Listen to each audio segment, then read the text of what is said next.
ברוך אתה אדוני מלך העולם שהכל נברא. לכם. Nee. לחיים וברכה.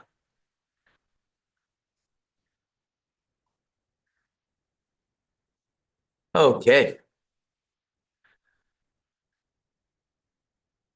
Continuing with our Maimer Hasidic discourse, Tobi Shvat. Arba Rosh Hashanim him, the Mishnah says. There are 4 New Years. 4 New Years. Hasidim have a 5th New Year. Yutes Kislev is also a new year. A new year for Hasidic teachings. And we say Good Yontif. But now we're not talking about that. So this is then the 15th day of the month of Shvat, which is a Rosh Hashanah, a new year ahead of the year. For the Elon, you should be listening to Elon. Elon. For the tree, you should be listening in over here. Mm-hmm.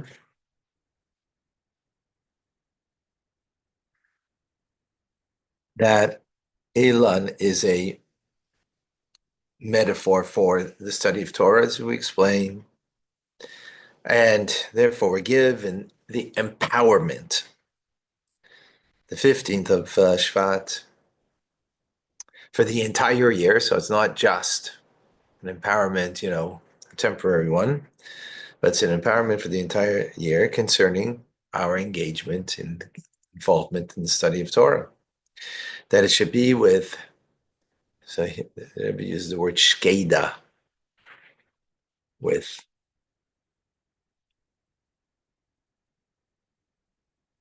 how do you translate that properly?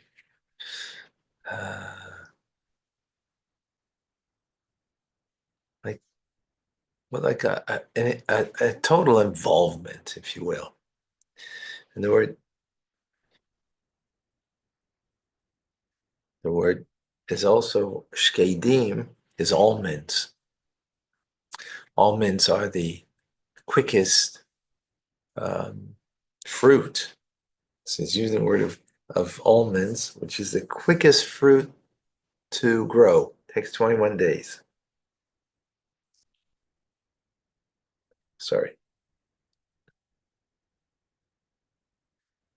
My apologies, sorry. Takes 21 days, so shkeda, so meaning there's a swiftness, there's it's not lackadaisical. Not a laxid, just by the by, getting through. No. Shkedim, shkeda. And completely given over a smada. That the Torah that you learn should be pleasurable. And your vitality, your pleasure, your vitality, your koch, cooked in it. As we've said, the tree is the idea of pleasure. Now, in accordance to the idea that the 4 Rosh Hashanahs that the Mishnah speaks about, one's a Rosh Hashanah, the last one is a Rosh Hashanah for the trees, one is a Rosh Hashanah for kings, how they document like this is the first year of the king, second year of the king. So that's from Elul. You have Rosh Hashanah of Truma Meiser and sabbatical year. That's from Rosh Hashanah, first of Tishrei. The other one was first of Elul for kings. And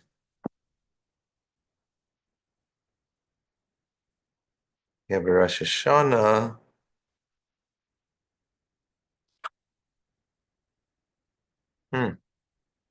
Was it for animals? Or for firstborn? I have to look it up, the Mishnah. It's escaping me.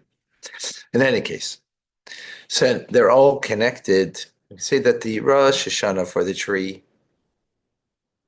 draws and gives an empowerment also to the other matters of our divine service,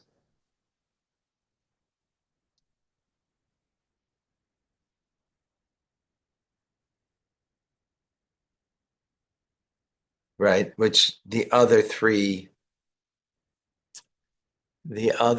also are a metaphor. I mean, they're not, they are, in practice of day-to-day life, the other Rosh Hashanahs, I mean, at least when we had a king, in sabbatical year, for example, the first of Tishrei. So they draw from Tu B'Shvat, we draw into the other matters, also pleasure, that they should be done with pleasure, that also are avodah of Kabbalah soul, the yoke of heaven. In other words, that I'm in the service of, right? I'm in the service industry, serving God Almighty. That should be also with pleasure.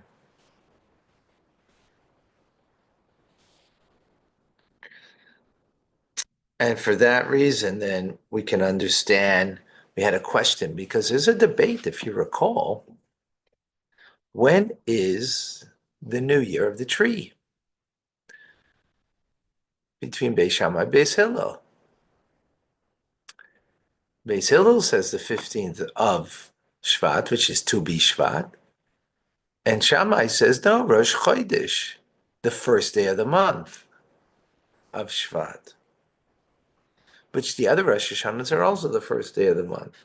As the first day of the month is called Rosh Chodesh, it's not called the beginning of the month, it's actually called the head of the month. Because the head includes everything. So the head of the month includes. Yet, Tu B'Shvat is different. We celebrate it on the completion, the 15th of the month, which is a completion of the moon. It's a full moon. The 15th of the month is a full moon. Not when Rosh Chodesh, when then it's the beginning of the month, right? Meaning you're only seeing a little sliver of the moon. A little bit of the moon, right? Which that shows on bittul, on self-effacement.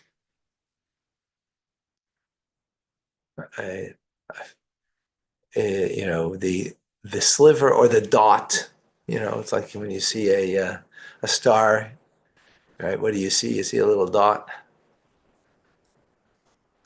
So in a sense, the new moon could be, a little dot.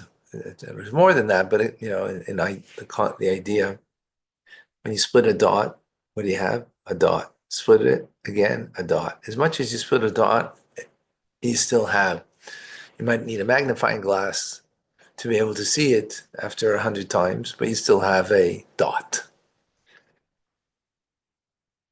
Dot shows on bittul, self-effacement, right? Like I'm a speck in the universe. It shows on a self-effacement, like I'm nothing, right? I'm nothing in the positive sense, not in the negative sense. I'm a worthless person as a result of that. No, bittul doesn't mean you're worthless. Self-effacement, humility doesn't mean you're worthless. What it means is that just like the moon awesome, has no light of itself, of its own, it is a reflection of the sun. So likewise, we sense bittul means I'm nothing of my own. I'm only a reflection of the divine. That's bittul. That's the beginning of the month, right? That really emphasizes that point because it's just the point of the moon, right? It's just the emergence of it.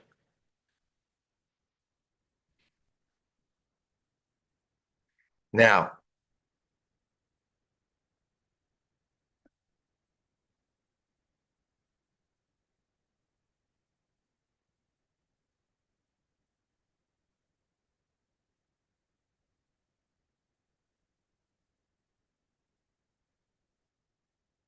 so with this, we can understand why the the the holiday, the new year of the tree, which is an embodiment and a metaphor for pleasure. I mean, a tree again is not just a metaphor for pleasure.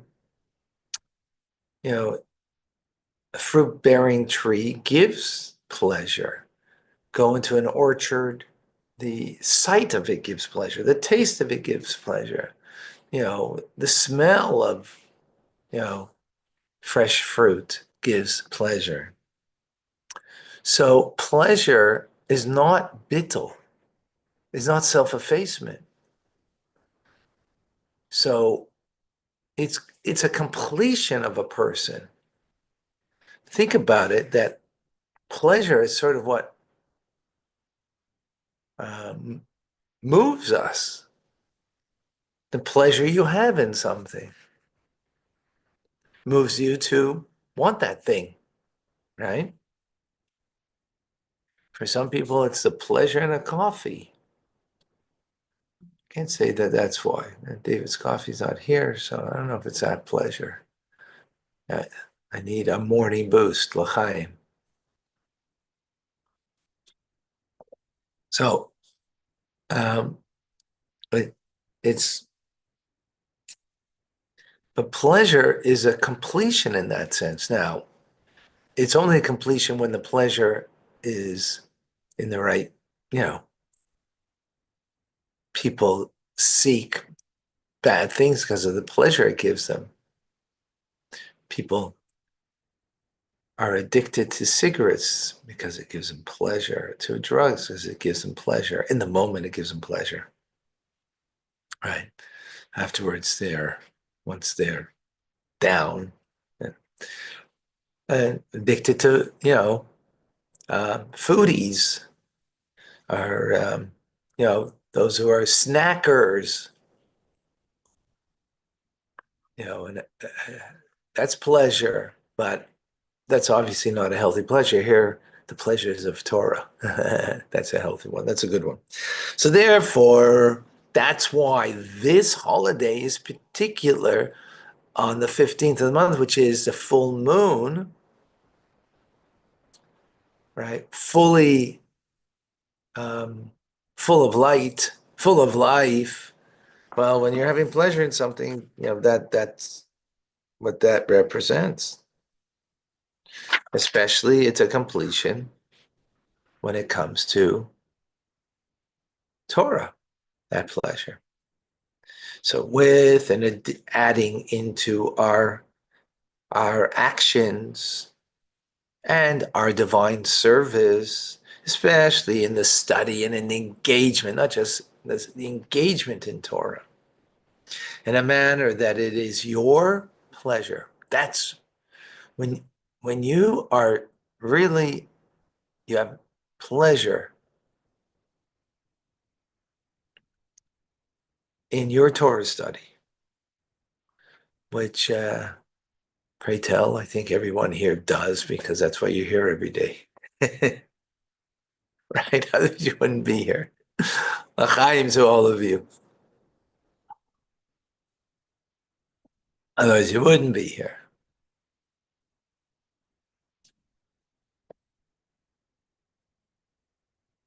So the Torah study is your pleasure. It's your very life, your very vitality. of one who engages in Torah,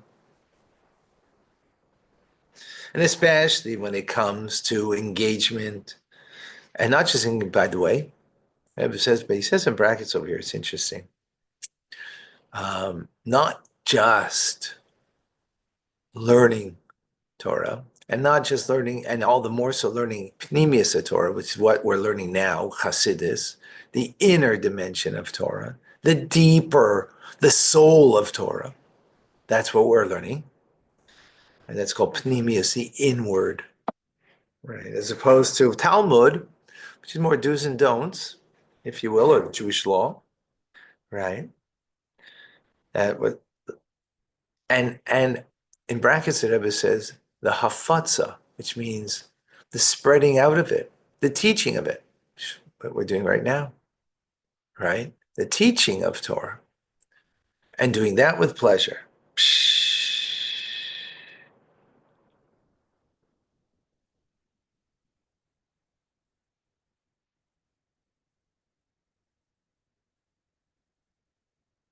Mm.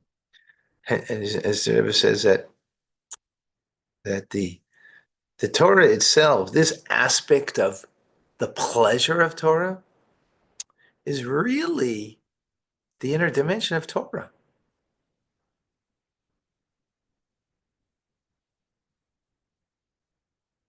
It's really the inner dimension.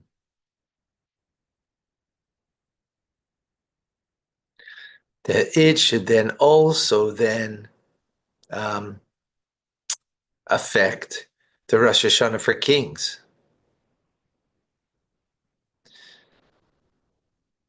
right? Which we said was the first of Elul, if I recall correctly. Or was that for animals?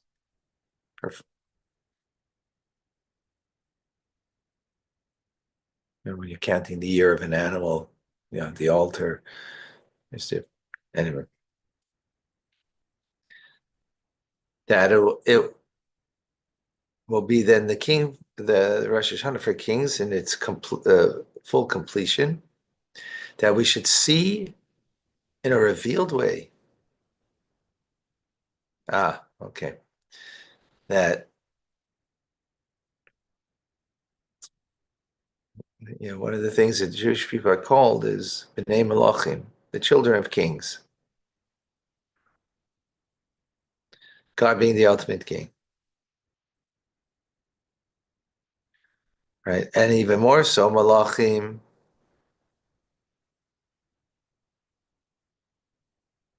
kings, literally, not just children of kings.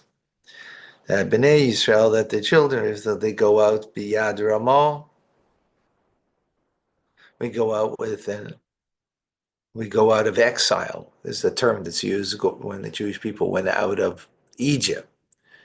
They went out with an exalted hand, right? We just had it in the Torah portion. As is fitting for kings through David, the King Mashiach, because King David is from Yehuda, from the tribe of Judah, of Yehuda. That's where the kings of Israel, all the kings from Yehuda come. And King David is the king upon them with the Geul Amitis, with the true redemptions, Vashlema, and complete redemption, Bikar Mamish, speedily, literally. Amen. We have finished. Limer. Well, perfect timing. L'chaim, everybody, l'chaim. L'chaim, l'chaim. Thank you, Tim. So, I thought cattle was Elul, right? For the tithing of cattle. Thank you.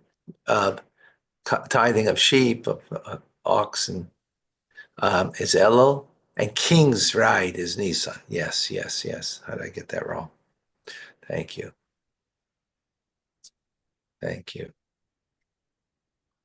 Got it wrong because Didn't have the mission in front of me and I forgot it. Right.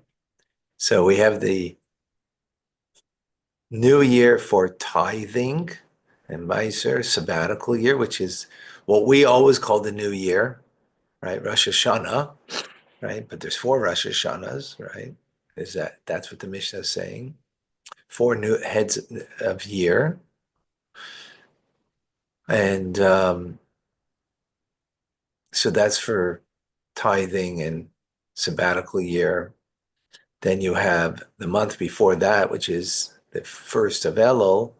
That's for tithing, which is interesting. I don't recall now. I mean, there's a reasoning why there's a distinction for when it comes to tithing animals, meaning giving every 10th animal um, to the kohen,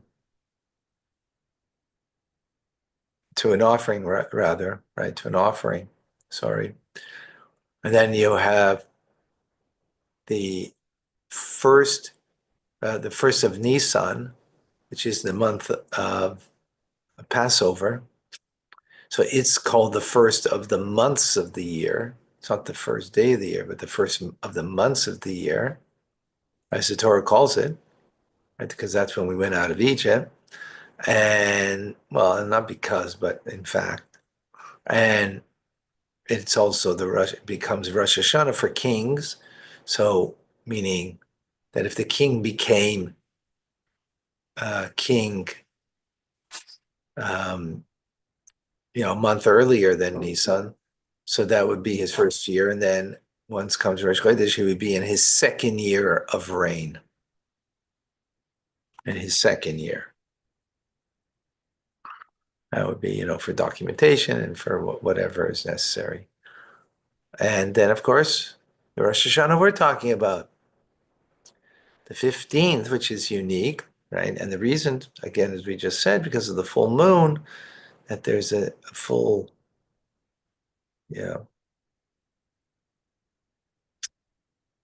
full connection. Full connection is that our pleasure is in the pleasure of learning Torah. And as I say every day, it's a privilege and a pleasure to learn with you every single day. And not just now, but soon we'll be back with Chumash and Rashi, then Tanya, and then Rambam, and all of the other good things.